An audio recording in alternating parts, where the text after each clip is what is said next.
समादरणीय धार्मिक सज्जनवृंद, जैसे लोक के अंदर एक व्यक्ति किसी दूसरे व्यक्ति को अपने पास रखता है, किसी को दूर रखता है,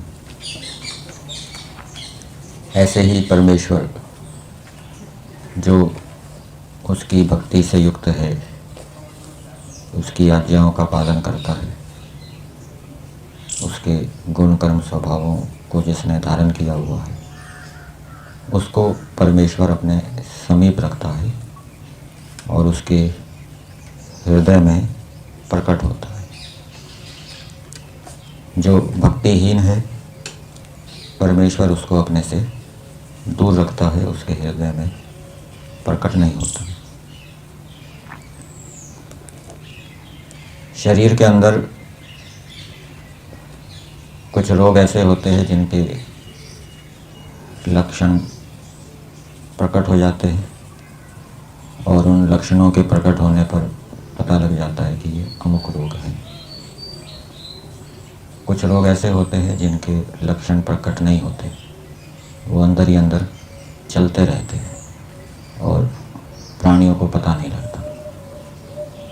इसी प्रकार से हमारे अंतःकरण के अंदर भी कुछ क्लेश ऐसे हैं जिनका हमें पता लगता है, कुछ कुसंस्कार ऐसे हैं जिनका हमें पता लग जाता है लक्षणों के माध्यम से, विचारों के माध्यम से, इच्छाओं के माध्यम से। और कुछ कुसंस्कार, कुछ क्लेश ऐसे होते हैं जो अप्रकट रूप में रहते हैं, जिनका हमें पता नहीं लगता।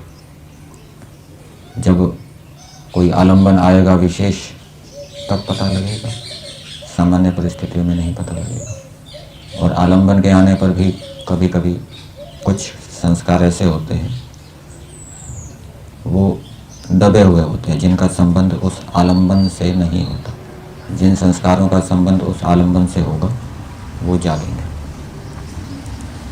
तो कुछ औषधियाँ ऐसी बताई जाती है जो प्रकट लक्षण वाले रोगों को भी दूर करती है और अप्रकट, जिन रोगों का लक्षण प्रकट नहीं हुआ, हमारे अंदर चल रहे हैं, उन अप्रकट लक्षण वाले रोगों को भी वो औषधियाँ दूर करती है।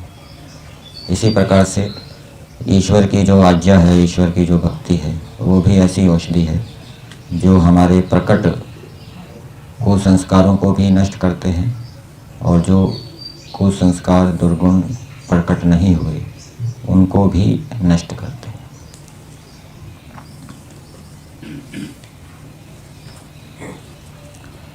कुछ औषधियाँ ऐसी होती है जो केवल एक रोग को ही दूर करती है, कुछ औषधियाँ ऐसी होती है जो हजारों रोगों को दूर करती है, सैकड़ों रोगों को दूर करती है। इसी प्रकार से ईश्वर की भक्ति आज्ञा रूपी औषधि ऐसी है जो हमारे अनेकों रोगों को, मानसिक रोगों को दूर करती है। ईश्वर की आज्ञा पालन करने से मनोनियंत्रण होता है।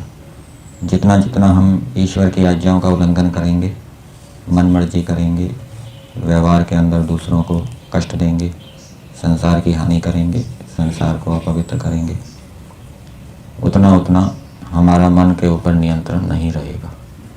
और जितना जितना हम ईश्वर की आज्ञाओं का पालन करेंगे, ईश्वर जैसे गुण कर्म स्वभावों को धारण करेंगे, उतना उतना हमारा मन के ऊपर नियंत्रण बढ़ता जाएगा। ईश्वर की आज्ञाओं का संबंध मन के नियंत्रण से है, ये भी हमें जानना चाहिए।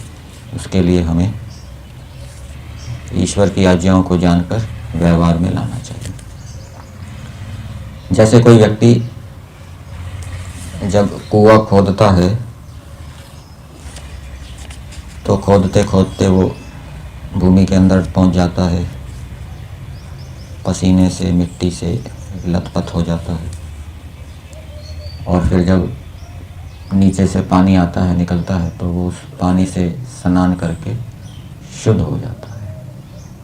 इसी प्रकार से ईश्वर भी हमारी अनेक प्रकार की अशुद्धियों को, पहले हमने ईश्वर के विरुद्ध आचरण किया, जानबूझ के किया या अनजाने में किया, इसके कारण से बहुत सी अशुद्धियाँ, गंदगियाँ हमारे ऊपर चिपट गई। अब फिर हम ईश्वर का आश्रय लेंगे, ईश्वर की आज्ञाओं का पालन करेंगे तो वो सभी अशुद्धियाँ दूर हो जाएगी। जैसे कुएं से नीचे पानी निकलने पर जो खोदने वाला व्यक्ति है वो शुद्ध हो जाता है, पवित्र हो जाता है। ईश्वर की आज्ञाओं का प्रमुखता से यजुर्वेद में विधान किया गया है। 33वां अध्याय हमारा चल रहा है। कल मंत्र संख्या 65 के ऊपर विचार किया था। राजधर्म के विषय में बताया गया है और ये प्रजाओं के लिए भी बताया गया है कि जो राजा लोग हैं वो प्रजाओं की रक्षा करें, उनको बढ़ाएं। इसमें पुरुषार्थ करेंगे तो राजाओं का मनोनियंत्रण होगा, उनका मन के ऊपर अच्छा नियंत्रण होगा। फिर वो उपासना आदि करेंगे तो उपासना अच्छी प्रकार से सिद्ध होगी। इसी प्रकार से प्रजाओं का भी कर्तव्य है कि वो भी राजाओं को बढ़ावें, उनके कार्यों में सहयोग दें और दोनों मिलके दुष्टों को निवृत्त करके श्रेष्ठों को धनाढ्य करें। तो इस प्रकार का कार्य करने से मनोनियंत्रण होता है, मन के ऊपर नियंत्रण वाली स्थिति प्राप्त होती है। जीवात्मा शुद्ध होता है, उसके अनेक संस्कार जो प्रकट हैं या अप्रकट हैं, अनेक दुर्गुण जो प्रकट है या अप्रकट है, वो दुर्गुण क्या है, दूर होते हैं।